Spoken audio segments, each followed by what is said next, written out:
Star FM, sounding good all the time. This is Tilder live on Star FM. Tilder live, shocking, strange, bizarre. Star FM, sounding good all the time. Right, chiregai tichipinda mune ino nguva yatinoti isusu zvinoyera, zvinoshamisa, zvinotyisa, zvinodaka kufumurwa nasinoyo musi weTuesday the 29th of October mugore ra2024. Right. Nyaya yatinayo nasuno kana tisatapinda munyaya yedu yanasunoyu patinezenge takunopedza chirongwa tine update yatoda kukupai iri pamusoro penyaya yamadzibaba Ishmael avo vane kereke yavo kwavaigara nevanhu kana nenhengo dzekereke yavo kunyabhira pafamu rinonzi Lily Farm iro ravakapa zita rekuti kuKenani. Madzibaba Ishmael vari kucourt nhasi unoyo. Saka mushure mekunzwa nyaya yedu yezvinoyera zvinoshamisa tichazenge tichikupai update yekuti nhasi kucourt kwacho vavaendera chii uyezve nyaya yacho yanzi chii. Saka please moramba muripo. Yes, le update ke indaba ke eka madzibaba Ishmael love lenkonzo yakhe vingenelwa ke enyabhira kwelinye iplaza okuthiwa yiLily Farm abalinika ke ibizo lokuthi kuseKenani. So namhlanje ube khona ke emadale ele manya amacala ke ayetheswa wona. So ngemva kokuzwa ke indaba yethu ke esilayo namhlanje ke sizalethulela ke iupdate yona le eka madzibaba Ishmael. Tilder live, shocking, strange, bizarre. Star FM, sounding good all the time. Right, muchironga chedu chanasunoyu ndina amai vechidiki. Amai ava vari pano vari kutaura ivo kuti vane dambudziko ravasangana naro muupenyu. Dambudziko rekubva pamuviri. Wakadi yako nomalanga. Ndiri right hangu kuri seiko kwabviwa shamwari. Kwabviwa kuri nani zvako. Anditika. Right. Nomalanga uchititumira message uchitaura kuti urida kuya pachirongwa. Wakataura iwe kuti wasangana nedambudziko rekuita miscarriage ende pa 5 years waita 10 miscarriage. Sure tete. Kune zvinhu zvakadaro? Zviriko zvakatoitika. All right. Ungatirondedzerawo zvesere kuti chichi chiri kuitika kuti pa 5 years, which means pagore munhu anenge achitobva kana pamiri kaviri, chii chiri kuitika? Tete ini pamwe tongotanga kwekutangisidza uri mwana akakura sei zvichizofamba sei kuti pamwe tione kuti pamwe panorondo ika pamwe apa ndo pane dambudziko. Tete inini ndakatanga kugara na tete hanzvadzi yababa vangu. Funga ndonzwa kuti tete ava vakanditora pandakarumurwa, so ndagara navo. Ndakatanga kugara kuenda kuECD ndakati grade 1 kudaro bankuru vakabva vashaya, ndobva tete vabva kuDZ kwataigara kubva taenda kumusha kudaro ndobva ndakatanga kugara nevabereki vangu. Alright, ndopana ichida kubvunza kuti pawaizonogara na tete vabereki varipi? Vanga varipo. Tete pandakarumurwa ndo vakabva vati ndoda kuita sei, ndoda kugara nemwana wehanzvadzi yangu. Pamakarumurwa? Saka ndatanga kugara nevabereki vangu, tiri vanhu vaitoenda kumasowe, takakurawo tichiita zvemasowe ndifariro kunamata. Ndakaenda kuprimary ndakatonyora grade 7, ndakaenda kusekondari ndakanyora form 4. Ndapedza kudaro ndakabva ndatanga kushanda kuchinhoi. Ndashanda kuchinhoi kuye ndobva ndabva ndatanga kushanda kwamachipisa nchigara nehanzvadzi yamai vangu kuchitungwiza. Zvadaro ndakabva ndasangana nemukomana wangu vatitanga kufambidzana ndobva tatororana. Zvadaro ndakatakura pamuviri pekutanga. Nhumbu yanga yamu 5 months. Saka pandakaroorwa kudaro pese apa ndandisina unoita urora. Saka ndakabva ndaenda kumusha kwemurume wangu ndobva ndanoita urora. Zvadaro ndakaenda nemurume wangu uri musi wechina tiri tese, musi weFriday tiri tese. Saturday kuseni murume wangu ndobva adzoka kuno kuHarare kubasa. Ndakabva ndasara musi waandisiya kumusha kwemurume. Musi waandisiya iwoyo takatopedza kutodya zvakanaka ndobva tatoenda umba kutonorara. Saka ndarara kudaro ndakangotanga kungonzwa mudumbu kurwadza. Ndati ko chiko chiri kuitika pandiri. Ndakati pamwe hamheno zveudiko hapana chaizikanwa. Mudumbu umwe ndotona ko zvazviri kutowedzera. Ndobva ndati kuna tete, ndakati ndanzwa nemudumbu vedu veshe. Kanzi chiko nai mai guru. Ndati ndikurwadziwa. Ndakabva ndatanga kuchema. Ndichichema udaro amweni wangu wakabva wamutswa natete ndobva wayamba ndichichema mudumbu muchindirwadza. Ndati chiko chiri kumboitika ndiri kuchema. Bva ndatopinda pasi pemubhedha ndichiumburuka. Kunzwa kunge dumbu riri kudhonzwa here hameno zvaingoitika ipapo. Ndakachema. Amweni wangu wakamhanya unoshedzawo vazukuru ndobva watouya vazukuru vaivai. Ndobva tagara mumba memuya nevazukuru vai ndiri kuchema ndiri kurwadziwa nemudumbu ndofunga 1 hour. Zvadaro ndakazongobatwawo nehope mangwana kuseni. Zvikanzi namwene vangu apa pamiri papa nemwedzi munga pamba ne5 months. Okay. Zvikanzi muroora handei tichese timbonoereswa kwavamwe madzimai vanonamata navo. Ndobva taenda kwekweyo kwamadzimai kuye bva ndatonoereswa. Madzimai bva vataura zvavakataura. Bva tadzokera kumba. Ndadzokera ndiri murodhi kwenda kumba vakandiudza munamato wekuita ndisati ndasvika kumba uku. Ndobva ndaita murodhi ndisati ndasvika kumba kuye bva ndaita futi mumwe munamato yavanga vandiudza. Zvadaro ndakagara 2 weeks kumusha. Ndagara 2 weeks kudaro. Ndaingona dumbu rangu raimboita kunge munhu ndine nhumbu. Ndotona dumbu rangu rakatokura. Mamwe mazuva ndomboona ndikuita kunge munhu asina nhumbu. Ndoti ko chiko chiri kuitika kwandiri. Chita flat. Ndoti chiko asi kuti ndine nzara. Saka zveudiki manje ndaifarira nhumbu yekuti semunhu wawo kutonziwawo munhu atoine nhumbu. Saka dumbu repa raidzoka kudai so zvaindinetsa kuti waida kutofamba wakatonyazodai uchioneka kuti right pane nhumbu apa. Zvadaro ndaitora chikafu ndatoti mama ndine nzara. Ndovanza chikafu chenyu chiri mumba umaende munodya. Ndobva ndatonodya. Dumbu rei ndaibva ndaona kugera kura manje nenyaya yechikafu chechi yokudya. Ndagara 2 weeks kumusha kwekuye. Musi wokudzoka kuHarare ndiri murodhi ndakatanga kungorutsa. Ndichitomisa komi ndichiti driver ndikurwadziwa chiine mudumbu ndikurutsa chichi. Ndobva atonditi uye mugare kumberi kunoku. Ndobva ndatonogara kumberi kuna driver rodhi yese ndaingofamba ndichingorutsa.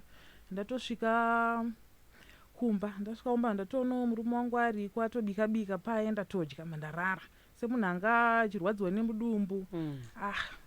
Ndarara kudaro. Ndandine shinda ndandinayo yandandakasungirwa muWest. Wakasungirwa nani kumasowe? Taenda kumachi. Vanga vangotanzi ndaona madzimai maita se maparadzika pamuviri saka takuisa shinda kuti pamuviri apasete se pasabve. Taenda kumasowe tese nemurume wangu. Zvadaro ndakaona shinda yeiya. Ndikangoti pandakaenda kumusha. Ndaenda kumusha unoita urora uko. Ndakanzi ndarwara kudaro bva pauya shinda yakauya zvakanzi unofanira kuti se hanzi musungire shinda iyi muchiuno. Ndati ndagara ndine imwe shinda. Zvakanzi wakaloiswa mufuti. Zvakanzi alright. Zvadaro shinda yenda ndinayo iyi ndabva kumusha uko. Musi wandadzoka ndakarara. Mangwana kuseni ndikufuma ndikuona shinda yandina. Ndiri kugeza kuseni ndati shinda yenda kupi asi kuti magumbeze mandatoudza murume wangu ndati nayo shinda yenda ndinayo iyi muchiuno hamuna. Zvikanzi wadi kumbotarisa magumbeze. Ndakatarisa magumbeze ndaita sei handina kuona shinda iyi.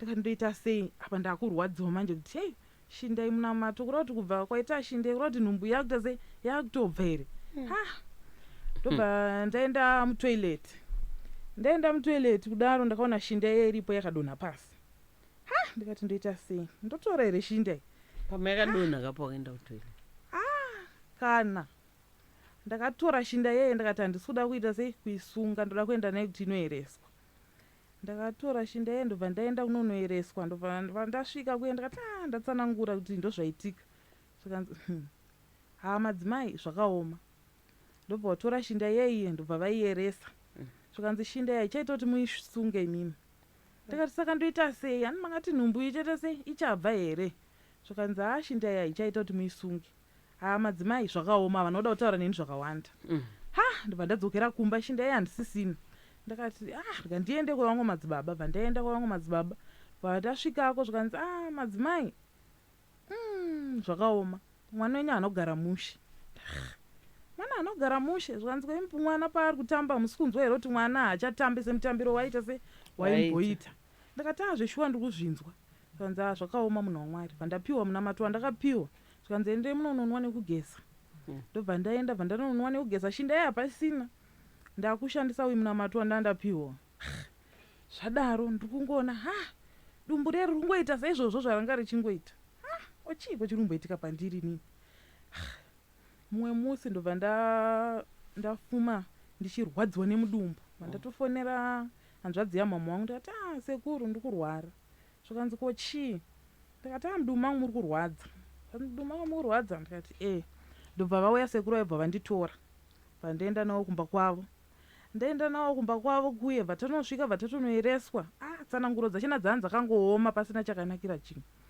ndadzokera kumba tete sekuru vangu vakanditi enda unonorara pamubhedha pamba nemunin'ina wamama wangu zvikanzi rara chii nemwana inini na gogo vake tirare chii kudhaining vachindinzwira tsitsi sezvo nekurwara kwandaita handina kurara pamubhedha paye ndichirwadziwa okuenda kuhospitari pana taiti mweya tsvinaka ndichirwadziwa kudaro usiku uyu ndamira ndadiko ndichingochema usiku hwese kunze kwaedza zvikanzi paplani yatoipo ndeyekuti tichitese tiende kuchipatara tisati taenda kuchipatara kuye ndakaenda mutoilet kudai ndakangonzwa ropa kuti zvikanzi zvitori nani kuti tiitese tiende kuchipatara pataenda kuchipatara kwekuye ndakaenda nemurume wangu tiri 2 tasvika kuchipatara kuye takaona mumwe murume akangoyo patandiri zvikanzi makadii henyu madzibaba namadzimai tati tipeni makadiwo zvikanzi zvakaoma vanzi monamata kupi vatati tonamata chii pamataura zvikanzi alright munobvuma kubatsirwa ndikati tinobvuma ndobva taenda pachipatara ndidokta here ipatient muprofita pachipatara anga atouyawo mheno nemunhu akarwara here amheno zvikanzi madzimai ava ndaona vakatakura pamuviri hanzi madzimai ava ndaona vakatakura mwana mukomana asi munhu wamwari makasanamata mukadzi wenyu arikuita sei ari kuitwa operation da kukubatsirai kuti mukadzi wenyu asaitwa operation sevanhu taitendewo zvemasowezvo vatapiwawo munamato namadzibaba vayo vatashandisa munamato taenda pachipatara paye zvakanzi mwana uri kumunzwa kutamba here vandati mwana ndiri kumunzwa kutamba bvandatariswa zvanzi pane zvambobuda here chi pauri ndakati pane zvambobuda chichii hanzi alright mirira dhokta saka patakamirira dhokta kudaro dhokta bva ati zvonizvo uyu uri kurwadziwa here nhumbu yakabva yatorega haichatorwadzi zvikanzi uri kufanira kuti uite sei uende kusikani ropa riye ranga rakusabuda mari yesikani yachena hapana vatadzokera kumba nhumbu haicharwadza ropa riye harichabuda tadzokera kumba kudaro ndakarara ndakangotanga kunzwa kuti ndatota ndakati kwakutota kwandaita uku kochii kudai mukaka uri kubuda mukaka muchena ko mukaka wabva kupi ndine nhumbu kudai kochiiko nai mwari vandamutsa murume wangu ndati newe onai ndiri kubuda mukaka mazamu aita kuzvimba kudai zvikanzi kochii vatagara nandatora manepi andandatenga epreparation aye ndaisa mumazamu kudai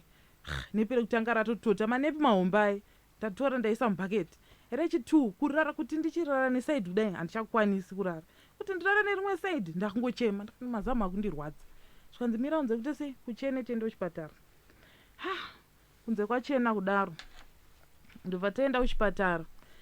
Tasvika kuchipatara kwekuye nhumbu bva yanyarara. Heti yakarwadza yobva yanyarara. Meno zvii zvaingoitika ipapo. Saka ingoti kusvika pachipatara nhumbu yonyarara. Yobva yanyarara. Ndobva ndapiwa mubhedha. Ndapiwa mubhedha kudaro zvikanzi takutomuinjusa. Ndobva ndakatanga ndaiswa yange yasvika 9 months. Yange yamu 6 months. Uyo wangori musi wa 1 iri mu 6 months kudaro. Pandaiswa piritsi riye nhumbu ye kana kurwadza. Kusikani kuya hapana bva watonditi doctor bva wanditarisa zvanzi zvekusikani zveichita sei chisiyana nazvo.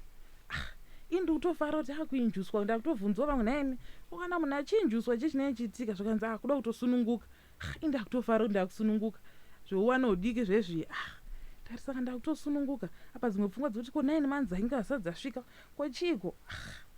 Ndobva ndabayiwa injection ndakabva ndaiswa padripi ndainjuswa kudaro nhumbu bva yatanga kurwadza.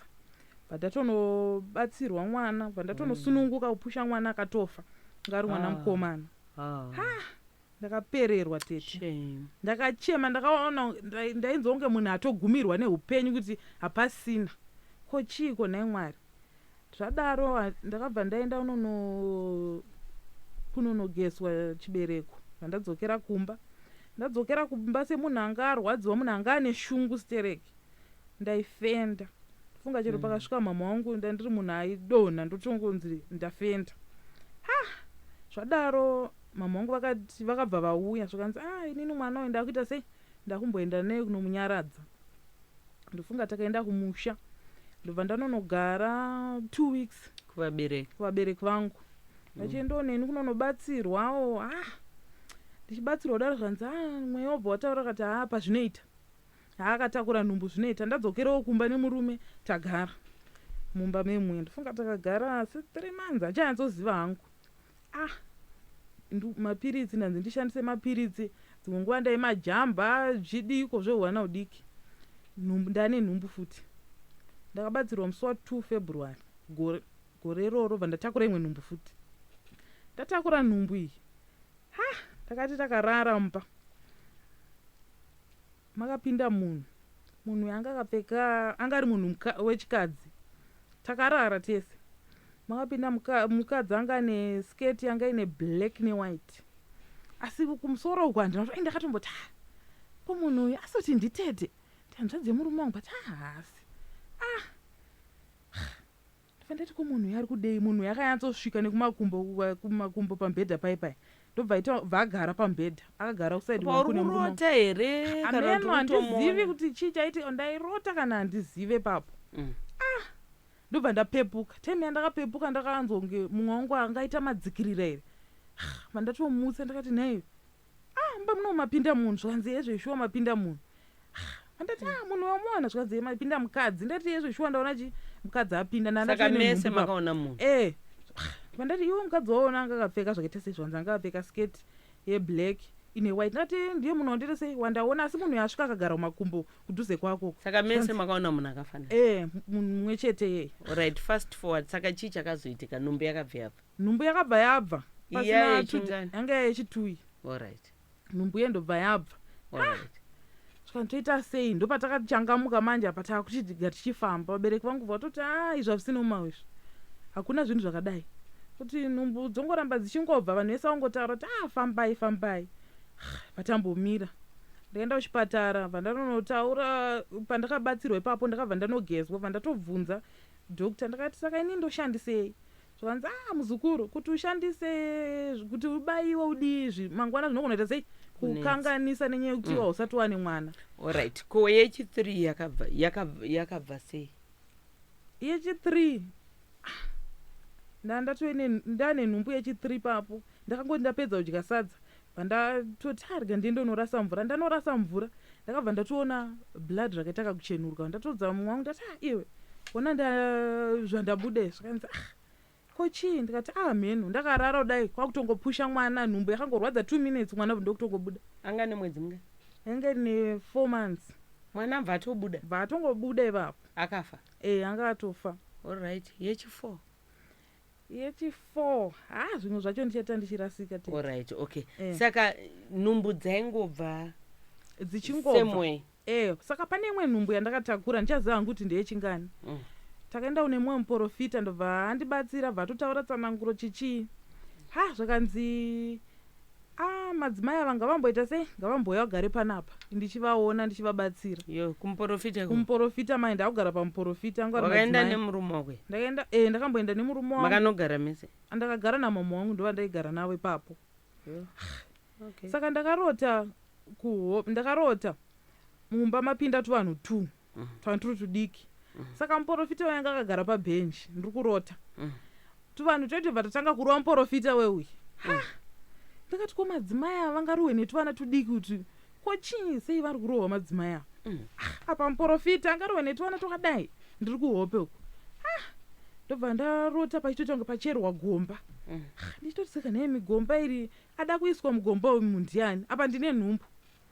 Ndiri kumuprofita weuyu. Mangwana kuseni vandatomuka vandatovaudza vachi madzimai ndati madzimai ndarota hope sososo. Zvakanzi ngatinamatei. Ndofunga takanamata ungori musi weFriday vatatongonamata kuseni koko. Zvakanzi isusu takutomhanyira kumasowe mozoita sei mozoteera. Ndiri murodi ndakanzwa mwana kugara pasi kuti mwana aungana pazasi apa. Ndikati ko mwana uyu aungana kudai chiko. Mwana uyu bvatanga kunzwa dumbu rese mwana akungotamba achitamba. Ndati chichiri kuitika. Vandatodza mama ndati mama mwana uyu hameno mutambiro waari kuita. Ndikati apari kugara pazasi peguva akagara dai ndikubva ndarwadziwa. Zvakanzi mai makwini ngatishingei kufamba. Ngatifambei. Vatatanga kufamba vatasvika kumasowe kwekuya. Tasvika kudaro takagara pamasowe ndobva ndatomboereswa. Kudai ndobva ndaenda kutoilet. Mwana bva atobuda futi. Mwana uyu akafa. Vandaudzawo vamwe dhokita ndobva ati mwana uyu anofanira kuiswa stitch. Ndopanaenda kuvhunza kuti maproblems enyu ese makambonotsanangurira una dhokita here kuti mubatsirikane medically? Ndobva tazoenda kwadhokita. Zvakanzi iwewo unofanira kuitwa sei? Ufanira kuiswa stitch yekuti nhumbu isabve. Ndaiswa stitch yeye. Ndakatoti mumwe musi nhumbu yanga yamu 5 months. Ndaenda kusikero zvakanaka handisikana kutomborwara. Ndaenda kusikero kwekuyi. Stitch wakaiswa? Nditori ne apa ruita bed rest. Zvese ndaisabvumidza kutakura kana chinhu chinorema kana kudii. Ndainge munhu akakogara. Ndaenda kwadhokita kuye kusikero. Zvakana dhokita anzi munhu wese vanhu vangu nhasi ndikuita sei? Ndikuita scan mahara. Iti kutofara kautoti kuiswa scan mahara. Mwana ndikumunzwa mwana ari kutamba. Bho. Vandanzipinda ndina ndakupinda ndatopinda ndarara pamubhedha pai. Dhokita wendobva andiita scan vatodai so nemushini wekutenderedza dumbu kudai chitarisa mwana. Anzi muzukuru mwana wako handisumbomuonei. Ndakati sekuru mogotaura kuti mwana hamusi kumuona sei ine 5 months. Zvanzi handisi kumuona. Saka vakabva vatora paipi bva vatondiita zvekutoisa mukati. Vati muzukuru uyu hatiye mwana wako handisi kumboionei. Hanzi sori muzukuru mwana wako akashayikira mudumbu. Ndofunga ndakatombopenga tete. Ndakarwadziwa. Ndakati mwana akashayikira mudumbu. Ko chii? Ndakachema ndofunga manesi ese anga ari pachipatara vese vakandiunganira. Vese vachindinyaradza ndakarwadziwa zvisingaiti. Ndobva ndatonzi enda uchadzokera kumba wapiwa mubhedha. Ndobva ndatanga kuinjuswa kuya futi namweya haisi kupera. Ndakuinjuswa futi kurwadziswa nhumbu isina kusvika inorwadza zvisingaite tete. Kuti mwana anobuda. Saka makazoinjuswa mwana uyu akaburitsa? Mwana uyu ndobva abuda. Kamwana kaye kakabuda kachitofema. Kamwana kari kapenyu. Kamwana kaye ndobva katongofa futi. Zvadaro ndobva ndambogara. Yange iri nhumbu yechi9. Ndobva ndagara. Ndagara kudaro vandati batosvikepi zvakanzi zvane murume wangu chitakura nhumbu.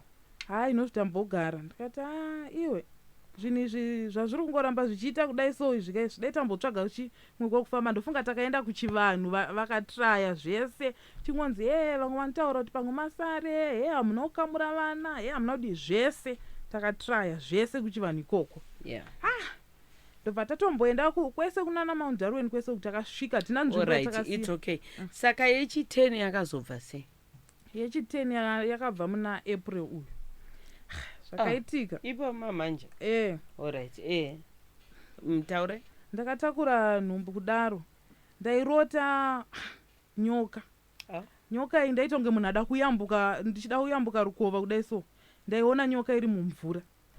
Ndichida kutoyambuka nyoka yobva yatena kudai, yobva yatotanga kumhanyisa ini. Ndobva ndatanga kumhanya.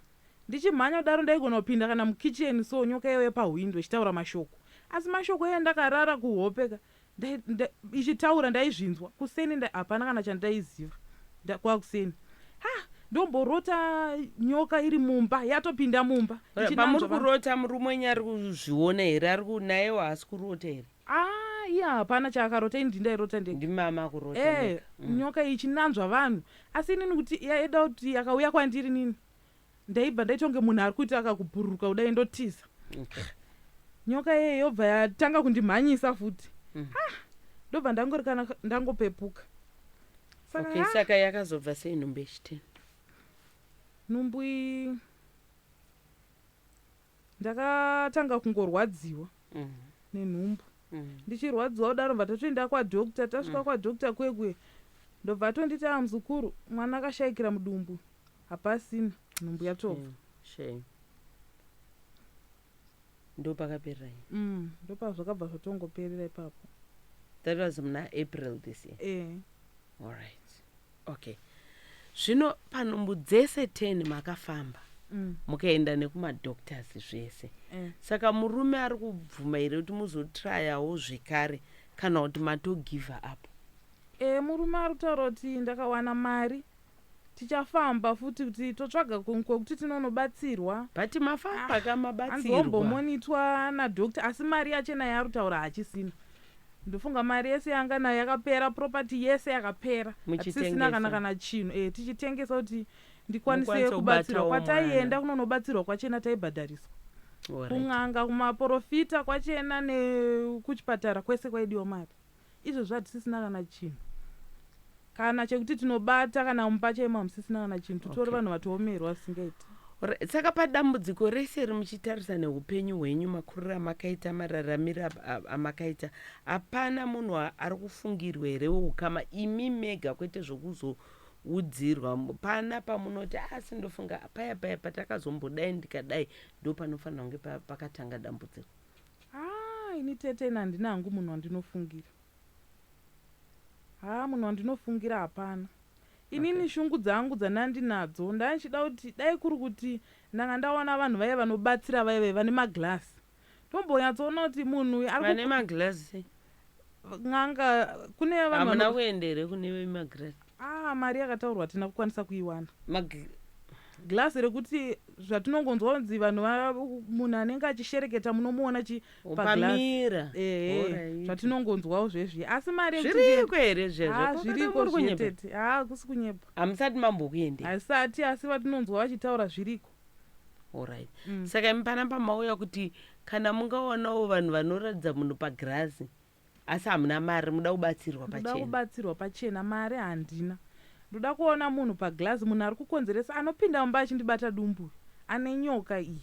Ndiye munhu wandoda kuona because tinogona kungogara uchinongedzera uchifungira munhu kuti pamwe ndinhingi asiri. Okay. Pane nyaya yataurwa namai venyu yekuti hanzi zvoni pamuri kubva pamiri munofenda and then pamunomuka hanzi munoita kunge makagarwa, mubva maseka, mubva mataura kuti saka uri kufunga kuti mwana uchafa wakamubata irewe. Munoziva ndo zviri kuita kandataura namai venyu? Izvozvo ndakazvinzwa panhumbu yekutanga. Hanzi zviri kuitika pese pauri kuita miscarriage. Hanzi unotofenda, wafenda unongoti zii, unongodonha ungoti zii. Paunomuka unotanga kuseka zvokuseka zvomubata. Saka uri kufunga kuti mwana unofa wakamubata iwe. Izvozvo tete handizvirambi. Because pawo pachina pandinobatsirwa pandinonogezwa paipai. Handizivi zvinozoitika because unenge usina chaunoziva. Pauri kugezwa kuchipatara. Handitozivi. Ndo zviri kuitika namai venyu. izvozvo handizviramba hangu tete nenyaya yekuti ndiri munhu wekuti ndendisingazivi zvinochiitika. Alright. Okay. Alright.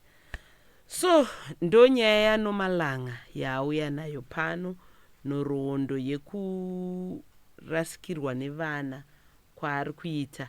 Haiko kufamba ndofunga muri kutaura kuti makafamba zvokutofamba ndatoneta kana kumasoro kwachena handichatoendi munhu ungoti angogara ngoti mheno mwari. Kuchipatara bangaedza kangani izvo zvestitch zvokuti ukanzi bed rest kana I remember nemwe munhu wandoziva akatogara kwemwedzi yaisvika kana mitatu atori kuchipatara ikoko akaiswa stitch oitira bed rest kuchipatara ikoko kusvika azobata vanhu. Izvozvo tete handinomvera ndazvizama because chinhu chinoitika kuchipatara kune muchidiwa mari yachena hatina mari yachena yekuti tingakwanise kuita izvozvo.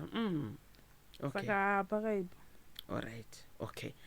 So vari kuda kukubatsirai mataura imi munenge muri kuchema mauya muchinyatsoziva zvamuri kuda mukati ndiri kudove magirazi. Magirazi acho akakunyepera kana mukaona zvisirizvo. Mheno tete asi ini ndo pane shungu dzangu kana kuti ndobatsirwa zvokuti munhu ari kuzviita zvinhu izvi izvi omboita kunge munhu ari kuvhiringika achitaura nyaya yake kuti ndiri kukonzeresa at least zvitori nani panoti panoti ndingogara ndisiri kuziva because maprofita wakasvika nhasi vanokuudza kuti zvakadai woenda pane mumwe anokuudza zvakadai woenda kana kun'anga chaiko vanokuudza zvakadai. Saka zvamuri kuda zvesikuwanikwa kumaprofita izvo? Kumaprofita hakuna. Alright. Okay. Right, ndiri kuona vakawanda vari kutumira mamessages pano. Musikana uyu ngauye kwaevangelist Ningi, musikana uyu ngauye kumasuo akati, musikana uyu ngauye kuchechi kwedu kwakati, ngauye kwaprofeti Ningi. Right. Vese ava vari kukukokai vanogona kubata panhamba dzinoti chi? Vanondibata pa 078 37 02 630. Alright.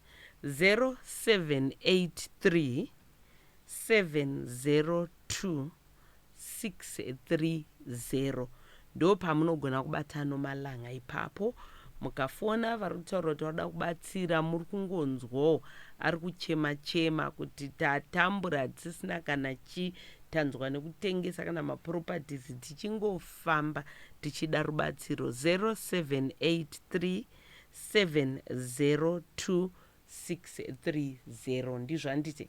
Ndizvozvo. Alright. Okay. So shoko rako rekupedzisira mhuri yeZimbabwe? Inini ndinongoti mhuri yeZimbabwe ndibatsireiwo kuti ndikwanisewo kubata mwana. Mwoyo wangu unorwadza singeti kuona vanhu vanenge vane vanawo inini ndisina kana mwana. Chandiri kuda ndoda kuti ndizive kuti munhu ari kukonzeresa zvinhu izvi ndiani ari kuzviita munhu uyu. Ndo handabatsirwawo kuti kana ndichinge ndatakura pamuviri apa pasazobva futi. Okay. Ndo pane chichemo chenyu? Ndo pane chichemo changu ipapo. Alright. Aiwa tinotenda nomalanga auyo pachirongwa chedu nedambudziko aisi nyore kuti pa 5 years unoita 10 miscarriages. Pa 5 years unoita 10 miscarriages. Mufungeka inyaya inosuwisa, nyaya inorwadza. Munoona munhu kusvika pakuzotaura kudai soka unenge waremerwa. Ndofunga unotosvika pakutotya kuti naimi ndodiko ndoita imwe nhumbu here kana kuti zvoita sei. Saka pachirongwa chedu zvinoyera zvinoshamisa zvinotyisa ndo nyaya tange tiinayo yemudzimai ari kutaura kuti pa 5 years abva nhumbu dzinosvika idzo 10. Right, tavimbisa kuti tichakupai update yamadzibaba Ishmael. Nyaya inova nyaya yakatangira pane chino chirongwa Tilder LIVE mushure mekunge pakauya mudzimai achitipawo nhoroondo yekumboenda kwaakaita chimbonogarawo kupurazi ramadzibaba Ishmael vachinamata ikoko, asi akazobvako mushure mekunge asina kuwirirana nemitemo yakanga yogadzwa ikoko yekuti murume wake kana kuti varume vanga vari imomo hapana murume anga kunzi arifanira kuita mukadzi 1 menzi chitorai vakadzi kuitira kuti taakutanga nyika yedu pano tofanira kuberekana tiwande kunze uko nyika yakuparara. Achibva ati hakuna zvinhu zvakadai, abva abuda. Mushure mekunge abuda akazosanganawo mushure kwemwedzi yakati kuti nevamwewo vakava vazobvawo mashure make vachitaura kuti ruza kuti mwana wako Ningi akasara achifa ikoko, paakaenda achida kuda kuinoedza kunzwa kuti mwana wake akafa nei, uye aonewo kana ratidzwawo paakavigwa, asi akatadza kuita izvozvo. Asi zvakazoitika mushure mekunge vauya pano pachirongwa Tilder LIVE, vemutemo vakabva vasimudzira vakaenda vakanosvika panzvimbo iyi kuti vaone kuti zviri kutaurika nyaya dzakazobuda dzakawanda kuti changa chiri chokwadi here. Saka pane vana vakawanda vainzi vakava vangozvarirwa ikoko vasina matsamba kana mabirth certificate, kuchibva kwaenda vekuregistry vakaenda vakakwanisa kuti vanotorisawo vana mabirth certificate nezvimwewo zvakadaro. Vamwe vana vachibva vatorwa vakaenda kumasafe houses. Saka nhasi madzibaba Ishmael vaenda vakaapiya kuregional magistrate court paRotten Row muguta reHarare, mhosva yavanga vari kupomerwa. Pane vana vavari between maages of 13 and 16 vanonzi vana ava vavari madzimai avo kana kuti vana vakambunyikidzwa kana kuti vakarepwa namadzibaba Ishmael vanga vachinzi ndo vanova vakadzi vavo. Saka pakasungwa vanhu nemapurisa, vakakwanisa kutora vana vakazvarwa ivavo vakaendeswa kuma-DNA test. Saka so far results abuda pavana ivavo, vana vatatu vabuda pane umbo hwokuti vana ndevamadzibaba Ishmael. Saka nhasi nyaya yapinda mudare, yazonzi kutongwa kwayo ichatanga kutongwa kubva musi wa21 November. Saka madzibaba Ishmael will be back in the court musi wa21 November. Taenda kukoti kwacho, vana ivavo zveshuwa vari kunzi vakazvariswa namadzibaba Ishmael vauyawo kukoti asi havana kuzopinda zvavo, asi vazonzi vachazodiwa musi wa24. Vana ivavo at the moment vakazvara vatori nevana ende vane 14 years iko zvino vana ava. Saka ndo mamiriro akaita nyaya yamadzibaba Ishmael. Vakawanda ndoona munogara muchivhunza naye madzibaba Ishmael akazodini. At the moment vari out on bail, even nevamwe vavo vateedzeri vavo vavanonamata navo pane vatatu navo vari kupomerwa mhosva dzekuzvarisa vana vadiki, vanewo vana vari kuendeswawo for maDNA. Vese they are out on bail, vari kudzimba kwavakanzi vagare, asi vakanzi havatenderwa kuti vasvike kuLily Farm uku. Saka ndo mamiriro akaita nyaya yamadzibaba Ishmael kune vaya vavari kuita sei, vavari kuvhunza vachida kuda kunzwa kuti nyaya iyi yakazomira sei. Amonikasati tachibatana nevakomana vemapepanhau veTollgate Motor Spares vanosa